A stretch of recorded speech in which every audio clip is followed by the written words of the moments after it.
I was cheated on by my wife's family, punched her brother in anger, and she blamed me instead. The air in the Whitmore Estate dining room was thick with the smell of fresh coffee and old money. I sat at the long mahogany table, my tie taut, my hands folded like a kid waiting for permission to speak.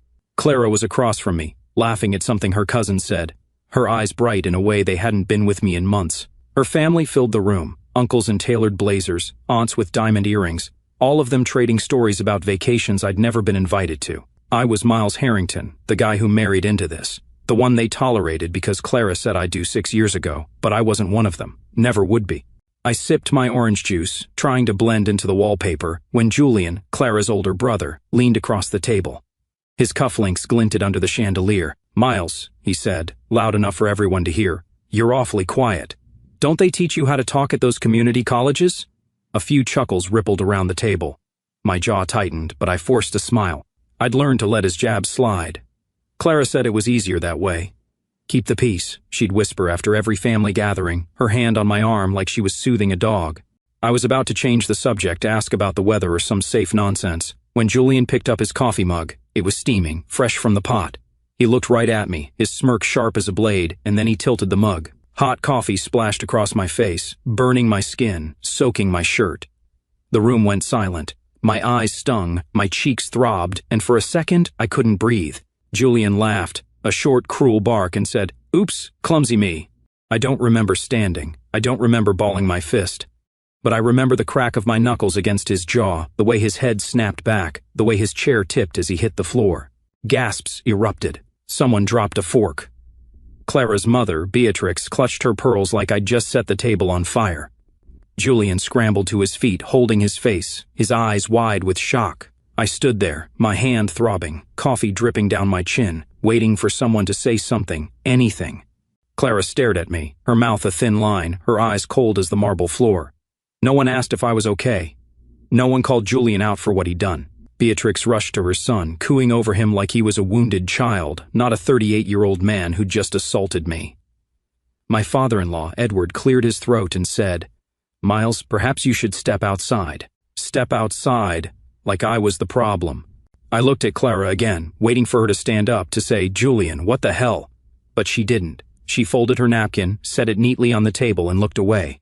My chest burned worse than my face. I walked out of the dining room, through the foyer with its crystal chandelier and family portraits, and onto the front porch. The Connecticut air was crisp, the kind that makes you feel alive, but all I felt was small. I touched my cheek, red, tender, probably scarring. I'd spent years swallowing their insults, their sideways glances, their jokes about my job as a software engineer, my parents' small house, my life before Clara. I'd done it for her, for us. But standing there, with the echo of Julian's laugh in my head and Clara's silence louder than anything, I realized something. I wasn't just invisible to them, I was invisible to her too. The door behind me stayed shut. No one came after me, not Clara, not her cousins, not even the staff who'd seen the whole thing. I pulled out my phone, my hand shaking, and opened a browser. I didn't know what I was looking for, not yet, but I knew I couldn't go back inside. Not to that table, not to that life. My thumb hovered over the screen, and for the first time in years I felt a spark of something I'd forgotten. Anger, yes, but also the faint pulse of my own worth. I wasn't going to apologize, not this time. The balcony off the Whitmore Estate's second floor was my refuge that night, a slab of stone overlooking a manicured lawn that stretched into the dark. I leaned against the railing, the cold metal biting into my palms, my face still raw from the coffee Julian had dumped on me hours ago. Inside, the family was gathered in the drawing room. Clara's laughter floated through the open window, sharp and carefree, mixing with the clink of wine glasses and the low hum of smug voices. They'd moved on, like nothing happened, like I hadn't just punched her brother in front of them all, like he hadn't deserved it. My shirt was still damp, sticking to my chest, and every breath stung where the skin on my cheeks had turned pink and tight. I pressed my fingers to it, wincing, wondering if it would leave a mark I'd have to explain to strangers. Downstairs, after I'd walked out of the dining room, Clara had followed me. Not to check on me, but to scold me. She'd stood in the foyer, her arms crossed, her blonde hair perfect even in her anger, and said, "You should take every insult and apologize, Miles. That's how this works." How this works, like I was a guest who'd broken some sacred rule, not her husband who'd just been humiliated. I'd stared at her, waiting for something, sympathy, a flicker of loyalty, but her eyes were hard, her mouth set. "He burnt me, Clara. I'd said, my voice low, shaky. He poured hot coffee on my face. She'd sighed like I was being dramatic and muttered, "Julian's just like that. You know how he is." Then she turned and walked back to them, her heels clicking on the marble, leaving me standing there like a fool. Now, out here in the night air, I replayed it over and over. Her words, her dismissal, the way no one had even offered me a towel. My phone buzzed in my pocket, a text from Clara, "Come back inside. You're making this worse." Worse for who? I didn't reply. I couldn't. My throat was tight, my chest heavier than it had been in years. I'd spent 6 years trying to fit into her world. 6 years of biting my tongue when Julian called me the help at Thanksgiving, of nodding along when Beatrix asked if my parents' house had indoor plumbing, of pretending I didn't notice Edward's frown every time I spoke. I'd done it because I loved Clara, because I thought she saw me, even if they didn't. But tonight, with the burn on my face and her words ringing in my ears, I saw the truth. She didn't see me either. She saw a role I was supposed to play, quiet, agreeable, invisible. I paced the balcony, my shoes scuffing the stone, my mind racing. The anger was still there, hot and alive, but beneath it was something else. Disgust, maybe, or exhaustion. I'd shrunk myself for them, for her, until I barely recognized the man I'd become. I thought about my dad, how he taught me to stand up straight, to shake hands firm, to look people in the eye. He died 3 years ago, and I wondered what he'd say if he saw me now, letting a guy like Julian walk all over me. My mom's voice echoed too. She'd always said, "Miles, you're enough." But I hadn't felt enough here, not in this house, not with these people. I stopped pacing and gripped the railing, staring out at the shadows of the trees. Inside, someone turned up the music, soft jazz, the kind they played to pretend they were classy. Clara's laugh cut through again, and it hit me like a punch. They were fine without me. They didn't need me in there, and maybe I didn't need to be. My hand slipped into my pocket, brushing against my wallet. I pulled it out, flipped it open, a few 20s, my driver's license. Clara's emergency credit card she'd given me last year just in case. I'd never used it, pride, I guess, but now it felt like a lifeline. I didn't have a plan, not really, but the idea of staying here, of going back inside to grovel, made my stomach turn. I grabbed my phone again, ignored Clara's text, and opened the Maps app. The nearest airport was an hour away. I could drive there. I could leave. The thought hit me hard, reckless, wild. Leave, just like that, no bags, no explanations. My heart pounded, half from fear, half from something I hadn't felt in years, freedom. I glanced back at the window, at the warm light spilling out, at the life I'd been clinging to. Clara's voice floated up again, saying something about dessert. She hadn't come out here. No one had. I was alone, and for the first time, that didn't scare me. It woke me up. I slipped my wallet back into my pocket, took one last look at the estate, the perfectly trimmed hedges, the glowing windows, the world that never wanted me, and made up my mind. I wasn't going back inside, not tonight, maybe not ever. I walked down the balcony stairs to the driveway, where my car sat, a beat-up sedan that stuck out among their BMWs and Teslas. The keys were still in my jacket. I got in, started the engine, and pulled out onto the road. The rearview mirror showed the estate shrinking behind me, and with every mile, the burn on my face hurt a little less. I didn't know where I was going, not yet, but I knew I wasn't staying. Not for her, not for them, not for the man they wanted me to be.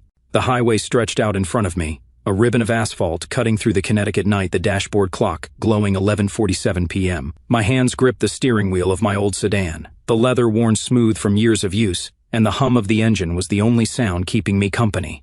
My face still throbbed where Julian's coffee had hit me, a dull ache that pulsed with every heartbeat, but I didn't care, not anymore. I'd left the Whitmore estate behind, the mansion shrinking in my rearview mirror, until it was just a speck of light swallowed by the dark. Clara's text, "Come back inside. You're making this worse," sat unanswered on my phone, tossed onto the passenger seat. I didn't owe her an explanation, not after she'd stood there watching her brother burn me and told me to apologize. The road signs blurred past, Hartford 20 miles, New York 87 miles. But I wasn't heading home to our condo. That wasn't home anymore, just a cage with better furniture. I needed out, far out, somewhere they couldn't reach me. The airport popped into my head again, a crazy idea that had taken root on the balcony and wouldn't let go. I'd never done anything this impulsive. 6 years with Clara had been about plans, schedules, dinners, her family's endless events. But now, with the wind whistling through the cracked window and the burn on my face screaming for something to change, I pressed the gas harder. Bradley International Airport was close, an hour's drive, maybe less if I pushed it. My phone buzzed again, another text, probably Clara, maybe Beatrix this time, ready to lecture me about manners. I didn't look. I turned it off instead, holding the power button until the screen went black. Silence. Real silence. just me and the road. When I pulled into the airport parking lot, the neon signs buzzed overhead, and the air smelled like jet fuel and rain. I grabbed my wallet and the dead phone, locked the car, and walked toward the terminal. My reflection caught in the glass doors. Coffee-stained shirt, red face, hair a mess. I looked like a guy who'd lost it, and maybe I had. Inside, the ticket counter was quiet, just a tired-looking woman in a blue uniform tapping at her computer. "Next flight out," I said, my voice rougher than I meant it to be. She raised an eyebrow. "Anywhere specific?" I shook my head. "International, one way." She clicked a few keys, her eyes flicking to my stained shirt, then back to the screen. "Paris leaves in 2 hours. Got a passport?" I nodded, pulling it from my wallet. Clara had insisted I keep it there after a trip to London she dragged me on 2 years ago. "That'll do," I said.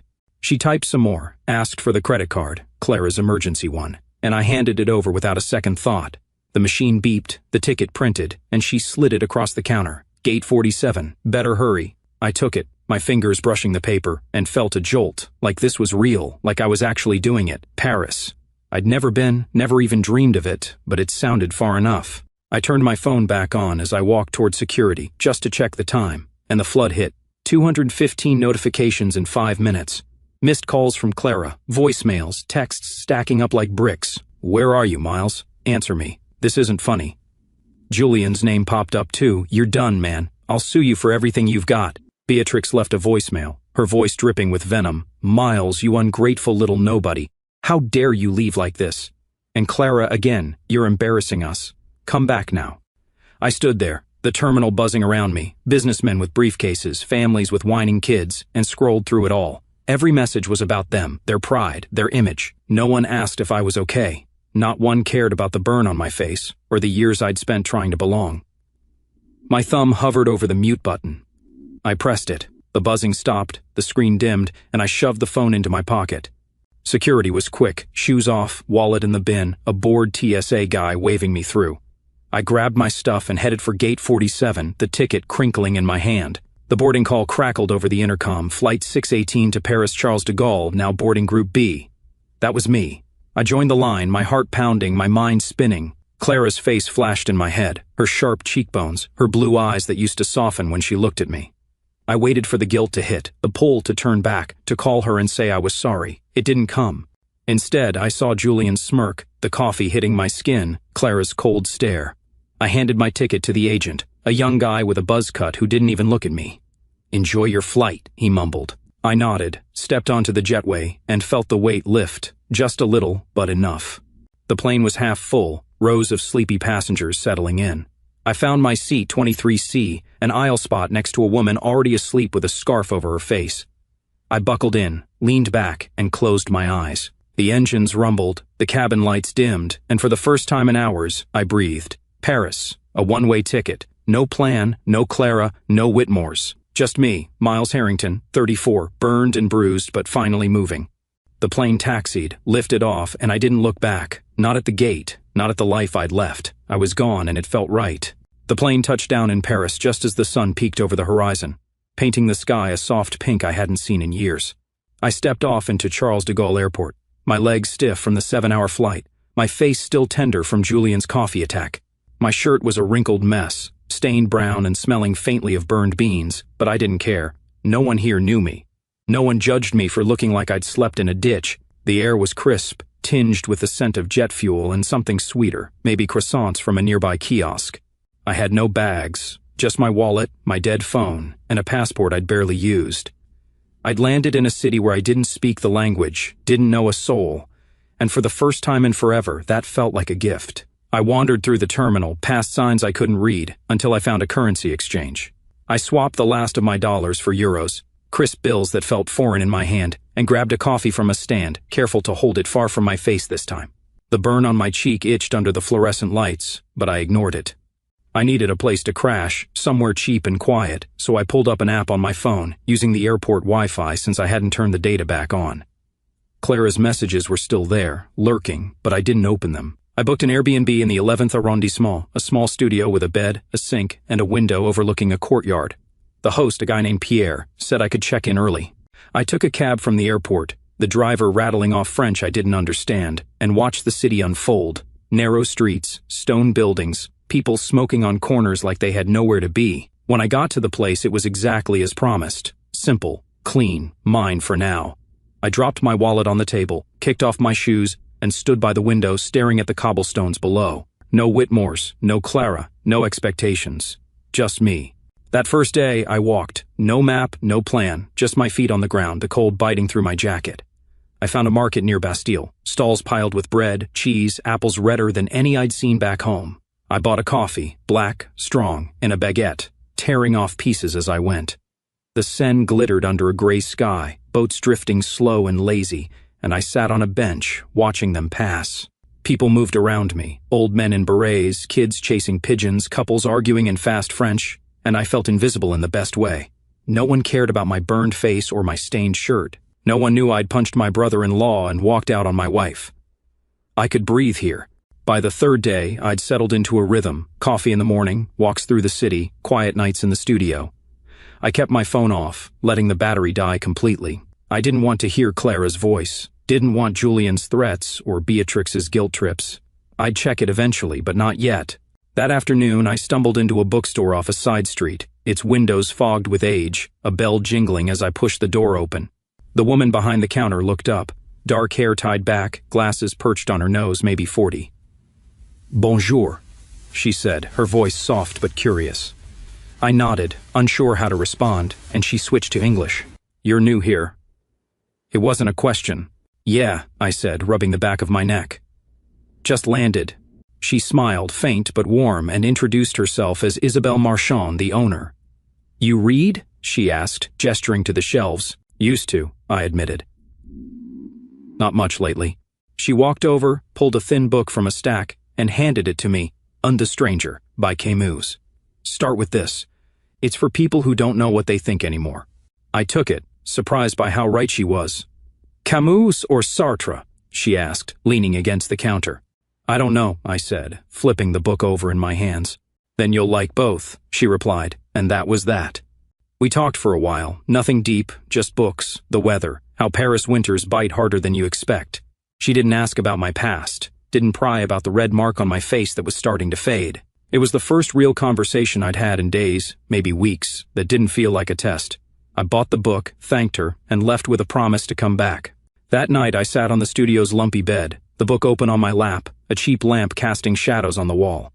I read the first page, then the second, the words sinking in slow and heavy. Meursault, the guy in the story, didn't care what people thought. He just lived, even when it made no sense. I envied that. I'd spent years caring too much, twisting myself into knots for Clara's family, for her approval, and where had it gotten me? Burned and alone, sure, but now I was here, in Paris, with a book in my hands and a city outside that didn't need me to prove anything. I closed the book, set it on the table, and looked out the window again. The courtyard was dark, a cat slinking across the stones, and I felt something shift. Not peace, not yet, but a crack in the wall I'd built around myself. Isabelle's voice stuck with me, for people who don't know what they think anymore. That was me, all right, but maybe here, in this city of strangers and first breaths, I could figure it out.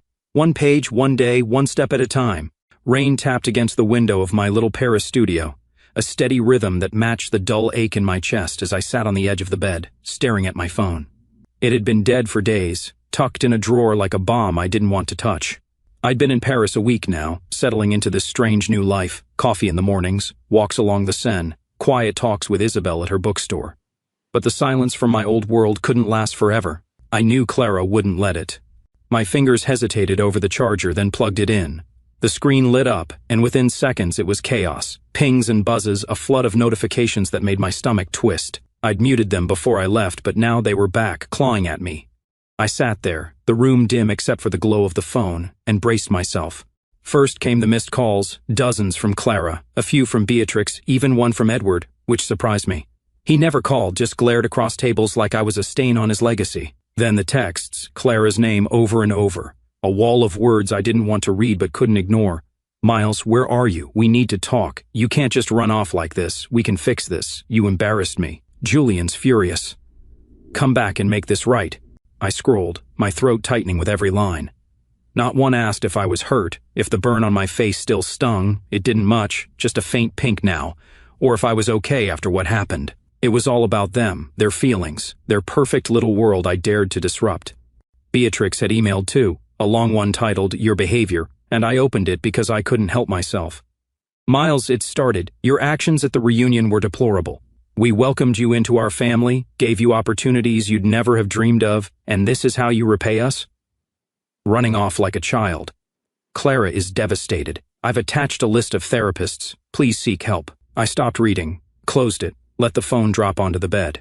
Therapists, like I was the one who needed fixing, not the guy who'd scolded me, not the wife who'd told me to apologize for it. Julian had posted on X too. I saw it when I checked the app, a photo of his bruised jaw with the caption, "Some people crack under pressure."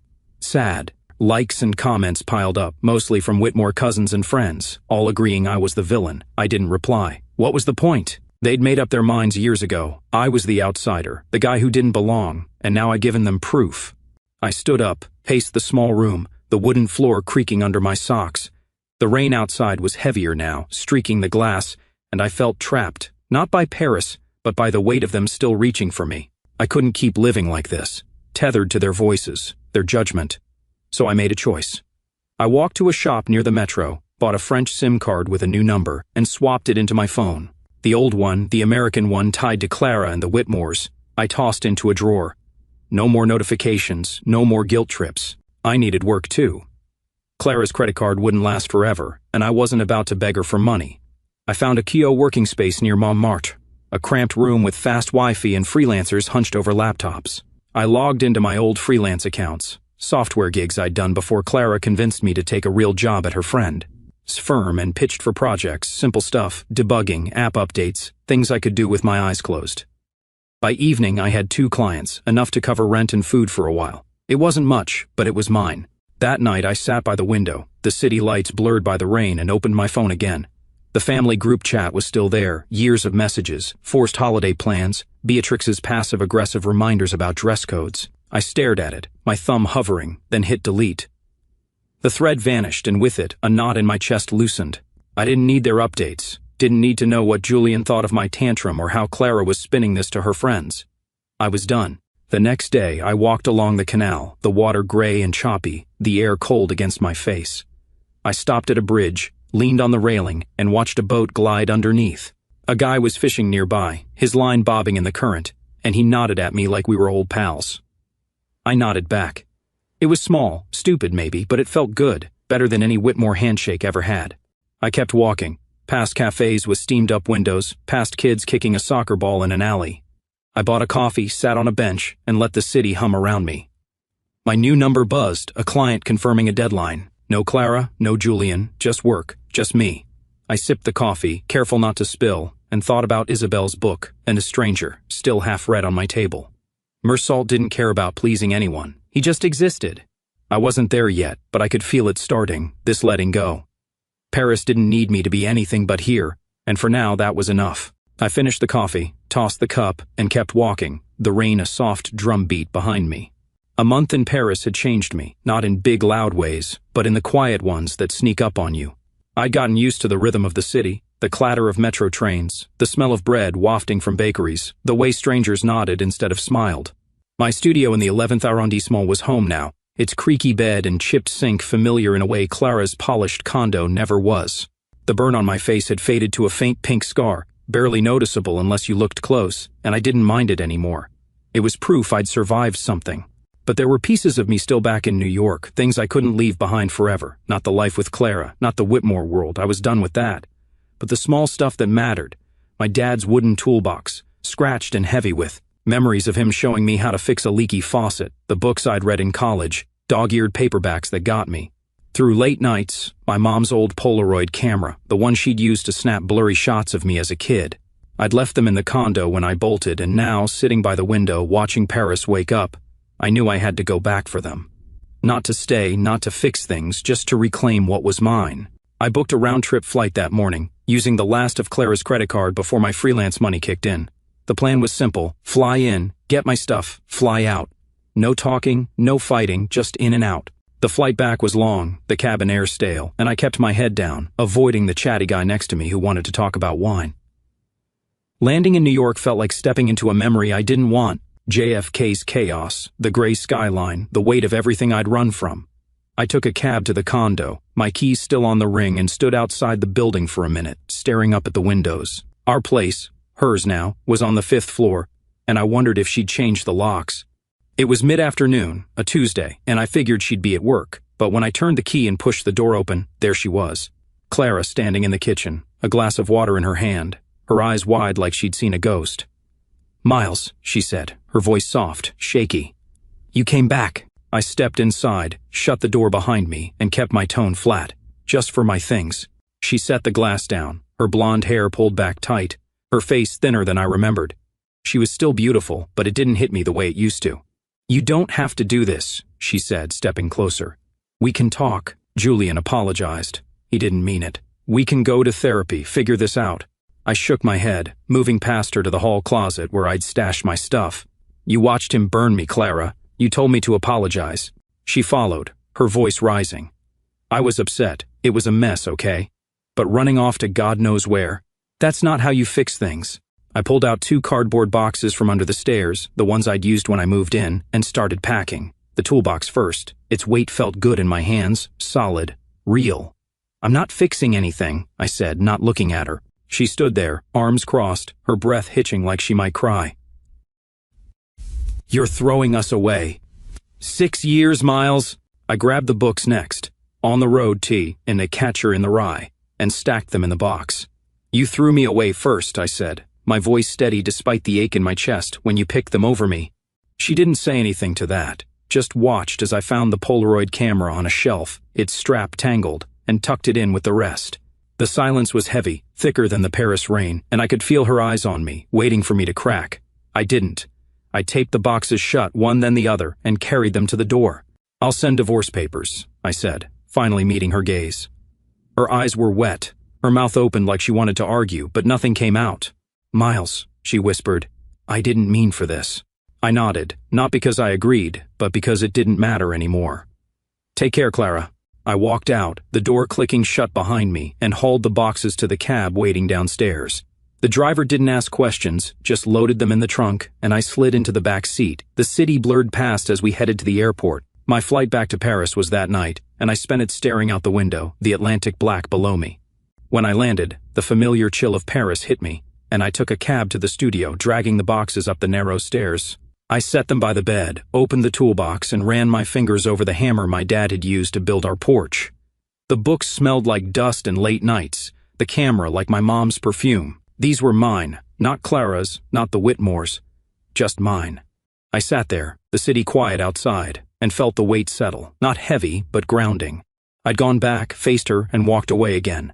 No yelling, no begging, just me taking what I needed. For the first time in a long time, I felt like Miles Harrington. Not Clara's husband, not the Whitmore punching bag, just me. Back in Paris, the air felt lighter, like the city had been waiting for me to come home.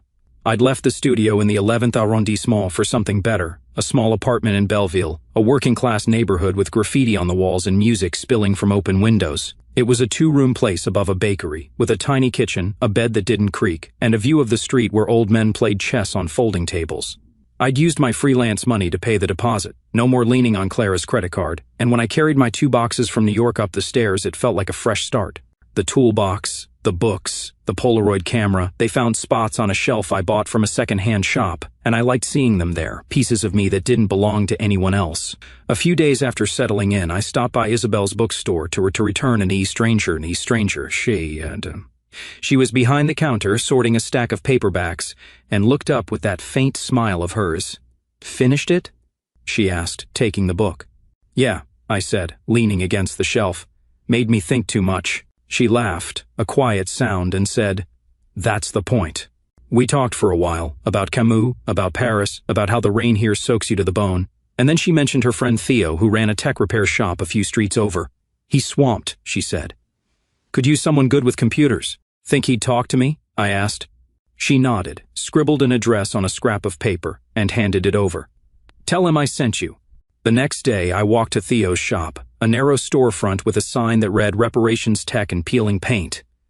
Inside, it was a mess, tables piled with cracked laptops, phone screens, tangled cords. Theo was a wiry guy, maybe 35, with a beard and a cigarette tucked behind his ear. "You Miles?" he asked, wiping his hands on a rag. "Yeah," I said.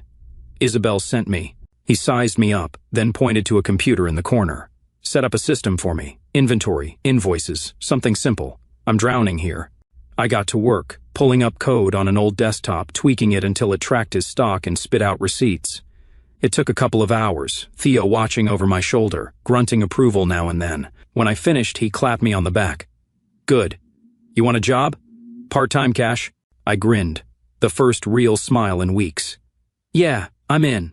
That was the start of it. Mornings at the shop, afternoons freelancing from the CO working space, evenings walking the city. I'd leave the apartment early, grab a coffee from the bakery downstairs, and head to Theo's, where I'd fix laptops or debug software while he smoked and told stories about growing up in Belleville. It wasn't glamorous, no dress code, no corner office, but it was honest. I liked the feel of a screwdriver in my hand again, the satisfaction of a screen flickering back to life. Clara never let me do this kind of work. She'd called it beneath us, pushed me into suits and meetings I hated. Here, no one cared how I held my coffee cup or if my shoes were polished. One night, after a long day at the shop, I sat at my kitchen table, the window open to let in the cool air. My phone, the new French number, buzzed with a text from Theo. Beer tomorrow? I typed back, sure. Simple, easy, no strings. I didn't check my old email much anymore, but I opened it that night, just to see. Clara's messages had slowed, fewer please, more clipped updates. Lawyer says you need to sign. Mom's still mad. I didn't reply. Her voice was fading, not gone, but distant, like a radio station I'd tuned out. I closed the laptop, grabbed my dad's toolbox, and pulled out a wrench, turning it over in my hands. He'd been a mechanic, rough around the edges, but good, and I wondered what he'd think of me now, halfway across the world starting over. He'd probably laugh, say, about damn time, kid. My mom would have hugged me, told me I was enough. I missed them both, but having their things here, in this little apartment, made it bearable. The next day, I met Theo at a bar near the canal, a dive with sticky tables and cheap wine. We drank, talked about nothing, soccer, the weather, a busted printer at the shop, and I felt lighter than I had in years. No one asked about my past, my marriage, my scars. I walked home late, the streets quiet, the city mine in a way New York never was. Back in the apartment, I stood by the window, watching a couple argue below, their voices sharp but muffled. I didn't need to understand the words to know it wasn't my fight. I'd built something here, a job, a place, a rhythm. Clara's emails could sit unread, the Whitmores could stew in their mansion, and I'd keep going. I climbed into bed, the toolbox on the shelf glinting in the moonlight, and slept better than I had in months. This was my room, my life, and I wasn't apologizing for it. The Paris sky was a heavy gray that morning, the kind that promises rain but holds off just to keep you guessing. I stood in my Belleville apartment, the smell of coffee from the bakery below drifting up through the open window, and stared at an envelope I'd pulled from a pile of mail. It was handwritten, the paper thick and creamy, scented with something floral that hit me like a memory I didn't want. Beatrix's name was on the return address, Clara's mother, the queen of guilt trips and backhanded compliments. I hadn't heard from her directly in weeks, not since her last email about therapists, and I'd hoped she'd given up. No such luck. I tore it open, the paper crisp under my fingers, and unfolded a single page. Her handwriting was perfect, slanted like she'd practiced it for this moment. Miles, it began, you humiliated our family. You walked out when Clara needed you most. We gave you everything, a place at our table, a chance to rise above your station, and you threw it in our faces. I hope you're proud of yourself, living like some vagabond while we pick up the pieces. I stopped reading, the words blurring into a familiar venom. I didn't need to finish. She'd always seen me as less than Julian, less than Clara, less than the Whitmore name. And this was her last shot, a perfumed dagger mailed across an ocean. I crumpled it, walked to the door, and headed out. The Seine wasn't far, a 10-minute walk through Belleville's winding streets, and I needed to move, to shake her voice out of my head. The river was choppy that day, the water slapping against the stone banks, and I stood on a bridge, the letter still balled in my fist. I thought about Clara, her thin face when I'd gone back for my things, her pleas for therapy, and Beatrix's version of everything they'd given me. A seat, sure, but it came with a leash, smile, nod, take the insults, shrink. I didn't owe them pride or shame. I dropped the letter into the water, watched it hit the surface and sink, the ink bleeding into nothing. It felt good, final, like cutting a rope I'd been tangled in too long. That night, I met Theo and Isabel at a rooftop bar near the shop, a place with mismatched chairs and a view of the city's jagged skyline. Theo brought a bottle of cheap red wine, Isabel a loaf of bread she'd baked herself, crusty and warm. We sat under a string of bare bulbs, the air cool, the noise of Paris humming below. Theo poured the wine into plastic cups, handed me one and said, "You're quiet tonight." I shrugged, tearing off a piece of bread. "Got a letter from my ex's mom. Same old crap." Isabel raised an eyebrow, sipping her wine. "What did she say?" "That I'm a disgrace," I said, keeping it light, though it still stung. "Thinks I should have stayed and begged forgiveness." Theo snorted, leaning back in his chair. "For what?" "Sounds like they're the ones who should beg." I nodded, chewing the bread. It tasted sharp, simple. "Yeah, well, they don't see it that way." Isabel set her cup down, her glasses catching the light. "You look lighter, though, even with the letter." I paused, surprised she'd noticed. "I feel it," I said, and it was true. The weight of Beatrix's words, Clara's silence, Julian's smirk. It was still there, but fainter, like a bruise fading. We drank more, the wine warming my chest, and talked about nothing important: Theo's latest repair disaster, Isabel's new shipment of books. No one asked me to explain myself, to justify why I'd left or what I was doing here. They just let me be. Later, as the city lights blinked on, Theo lit a cigarette and said, "You're good at the shop, man. Stick around." It wasn't a big thing, but it hit me hard. Someone wanting me there, not for what I could prove, but for what I could do. I got home late, the apartment dark except for the glow of a street lamp outside. I kicked off my shoes, stood by the shelf where my dad's toolbox sat, and ran my hand over it. The letter was gone, dissolved in the Seine, and with it, the last thread of Beatrix's hold. I didn't need her approval, didn't need Clara's either. I had this: Theo's shop, Isabel's books, a life I was building piece by piece. The next day, I went to work, fixed a cracked laptop screen, and laughed when Theo spilled coffee on his own shirt, cursing in French. After, I walked to the CO working space, finished a freelance job, and stopped by the bakery for a baguette. It was routine now, steady, mine. I didn't check my old email anymore. Clara's updates, Beatrix's rants, they could pile up unread. That night, I sat at my table, the Polaroid camera in front of me, and loaded a fresh pack of film I'd bought on a whim. I snapped a shot of the street below, blurry, imperfect, real, and pinned it to the wall. It was the first picture I'd taken in years, and it felt like a start. Paris had given me room to breathe, to be Miles again, not the guy who'd shrunk for the Whitmores. Beatrix's letter was the last echo of that old life, and I'd let it sink. I didn't need their table. I had my own. The Belleville apartment had become my anchor, its chipped walls and slanted floors more home than the condo with Clara ever was. 9 months in Paris had stripped away the man I'd been, Miles Harrington, the quiet husband who nodded at insults, who wore ties he hated to dinners he dreaded. Now, I woke to the clatter of the bakery downstairs, the shouts of kids playing soccer in the street, and I liked it. I changed my number legally last week, cutting the final thread to my old American SIM, the one Clara and the Whitmores could still reach. The French residence card came through too, a flimsy piece of plastic that said I belonged here, at least for now. It wasn't about becoming someone new. It was about remembering who I'd been before I let compromise grind me down. That morning I stood in the kitchen, brewing coffee in a pot I'd bought for €5 at a flea market, and watched the steam curl up toward the ceiling. The toolbox sat on its shelf, the Polaroid camera next to it, both quiet reminders of my parents, my dad's steady hands, my mom's soft laugh. I'd started using the camera more, snapping shots of Paris, a pigeon on a bench, a cracked cobblestone, Theo swearing at a busted printer. The pictures lined my wall now, a messy collage of this new life. Work kept me busy, mornings at Theo's shop, afternoons freelancing, and lately, something extra. Theo's niece, a shy 12-year-old named Lucy, had asked me to teach her how to build a website. We started last month, sitting at the shop's back table with my laptop, me showing her code line by line. She grinned when her first page loaded, a bright pink screen with Lucy's world in block letters, and I'd felt a pride I hadn't known in years. It was small, but it mattered. That afternoon, I met her again, bringing a bag of pastries from the bakery as a bribe. She was waiting, her hair in a messy braid, her eyes bright. "Can we add pictures?" she asked, bouncing in her chair. "Yeah," I said, pulling up the code. "Pick some from your phone."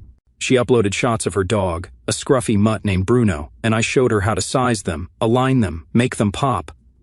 When we finished, she hugged me, quick, awkward, the way kids do, and ran off to show Theo. He poked his head out later, smirking. "You're stuck with her now, man." I laughed. Fine by me. Teaching her reminded me of my dad, how he'd patiently explain tools to me, and it patched a hole I didn't know I had. Later, I walked the city, the Polaroid slung around my neck. I'd gotten good at finding moments, A woman feeding ducks by the canal, a guy juggling oranges outside a market. I snapped them, watched the film spit out, and tucked the prints into my pocket. It was something mine, not tied to Clara or her family's expectations. That night, I sat at my table, the latest photo, a blurry shot of a street musician, drying in front of me. My laptop was open, and I stared at an email I'd been avoiding. It was to my lawyer, a draft I'd written weeks ago, finalizing the divorce, no assets, no fights, just end it. I'd hesitated because part of me still heard Clara's voice, soft and pleading from that day in the condo, but it wasn't enough anymore. I edited the message, kept it short, and hit send. No fanfare, no second thoughts, just a clean break. The next day, I went to Theo's shop, fixed a phone with a shattered screen, and listened to him rant about a soccer match. Isabel stopped by with coffee, her glasses fogged from the cold, and we talked about books. Sartre this time, how heavy his stuff was. "You're different," she said out of nowhere as she handed me a cup. "How?" I asked, taking it. "Less haunted," she said, shrugging. "Like you're here now, not half somewhere else." I nodded, sipping the coffee, warm and bitter. She was right. The Whitmores, Clara, the old me, they were ghosts, fading every day I spent here. I didn't check my old email anymore, didn't wonder what Julian was posting or what Beatrix was scheming. They didn't matter. That evening, I walked home slow, the city alive around me, lights flickering on, voices spilling from cafes. I stopped at a bridge, leaned on the railing, and watched the Seine flow, dark and steady. I'd let go of the man who tried to fit where he wasn't wanted, the one who'd apologized for existing. Paris hadn't saved me. It had just given me space to save myself. I pulled the Polaroid from my neck, aimed it at the water, and clicked. The picture slid out, a smear of black and gray, and I kept it anyway. It was mine, like this life, flaws and all. Back in the apartment, I pinned it to the wall next to Lucy's pink website code I'd printed as a joke. The divorce would come through soon. Papers in the mail, a signature done. No calls, no drama. I didn't need Clara's okay to be me again. I climbed into bed, the street quiet outside, and slept deep, the weight of 9 months lifting. I was Miles Harrington, 34, not a Whitmore appendage, not a husband in name only, just a guy with a camera, a job, a kid who thought I was cool. And that was enough. A year in Paris had carved me into someone I recognized again, someone I liked. I'd moved up from the small Belleville apartment to a 2-bedroom loft above Theo's repair shop, a place with high ceilings, creaky floors, and a window that framed the city like a painting. The rent was cheap. Theo cut me a deal since I kept his systems running, and the extra room held my dad's toolbox, my mom's Polaroid camera, and a growing stack of books from Isabel's shop. I woke early most days, the sun slipping through the blinds, and brewed coffee in a pot that rattled on the stove. The shop downstairs hummed by 8, Theo banging tools and cursing in French, and I'd join him after my first cup, fixing phones or tweaking software, while the street outside buzzed with life. That morning, I stood at the window, coffee in hand, watching a guy sweep the sidewalk below, his broom kicking up dust that caught the light. A year ago, I'd been on a plane, burned and broken, running from Clara and her family. Now, I was here, rooted in a life I'd built from scratch. The divorce had come through months back, papers signed, no fights, just a quiet end mailed to my lawyer. Clara's last message arrived yesterday, a short text to my old number that I'd seen when I checked it for a client's contact. "I hope you're okay." It landed soft, not sharp like her old pleas, and I didn't reply. I didn't need to. She was a shadow now, not a weight, and I let her fade. Work kept me steady. Theo's shop was busier than ever, and I'd taken on more hours, my hands as comfortable with a soldering iron as they'd been with code. Lucy still came by, her website now a sprawling mess of dog pics and bad poetry, and I'd grin every time she showed me a new page. "You're famous," she'd say, pointing to her About section, where she listed me as Tech Guy Miles. It made me laugh, the kind of laugh that felt easy, not forced. Freelancing filled the gaps, small gigs that paid the bills, and left me time to walk the city with my camera. I'd filled a shoebox with Polaroids, bridges, strangers, Theo mid-rant, and pinned the best ones to the loft's walls. They weren't art, just moments, but they were mine. That afternoon, I met Isabel at her bookstore, the bell jingling as I walked in. She was shelving a stack of battered novels, her hair tied back with a scarf. "Coffee?" she asked, nodding toward a thermos on the counter. "Always," I said, pouring a cup. We sat by the window, the street outside alive with delivery bikes and shouting vendors, and talked about nothing big, her latest read, my latest repair job. "You're staying then," she said out of the blue, her eyes on me over her glasses. "Yeah," I said, surprised by how sure I sounded. "This is home now." She smiled, small but real. Good. Paris suits you. It did. Not the tourist Paris, Eiffel Tower selfies and overpriced wine, but the real one. The one with cracked pavements and late-night bars. The one that didn't care who I'd been before. Later, I walked the canal, the water glinting under a rare, clear sky, and stopped at a bench to watch the boats drift. A kid kicked a ball nearby, his mom yelling at him to slow down, and I snapped a Polaroid of it, the blur of his sneaker against the cobblestones. I didn't miss New York, didn't miss the condo or the Whitmore estate. I missed my parents sometimes, their voices, but I had their things, the toolbox, the camera, and that kept them close. That night, I cooked dinner in the loft, a simple pasta with sauce from a jar, and ate at the table by the window. The shop was quiet below, Theo gone home, and the street settled into a soft hum. My phone buzzed, a text from Lucy, Bruno ate my shoe. Pick soon. I laughed, typed back, can't wait. No calls from Clara, no emails from Beatrix, just this, friends, work, a life that fit. I cleaned up, grabbed the Polaroid, and stepped onto the fire escape, the metal cold under my feet. The river wasn't far, its curve visible past the rooftops, and I aimed the camera, clicked. The shot came out dark, just a smear of lights and water, but I kept it, tucking it into my pocket. A year ago I'd been Miles Harrington, the guy who took Julian's coffee to the face and Clara's silence to the heart. I'd bought that one-way ticket, landed here, and rebuilt. Not perfect, not fancy, just real. I didn't apologize anymore, didn't shrink. I worked, I walked, I lived. Back inside, I pinned the river shot to the wall next to a picture of Theo flipping me off and one of Lucy's dog mid-bark. The loft smelled like coffee and solder. The city breathed outside, and I climbed into bed, the sheets cool against my skin. Clara's "I hope you're okay" echoed once, faint, then slipped away. I was okay, better than okay. I was me, and Paris held me steady. Sleep came fast, deep, the river's quiet song in my bones.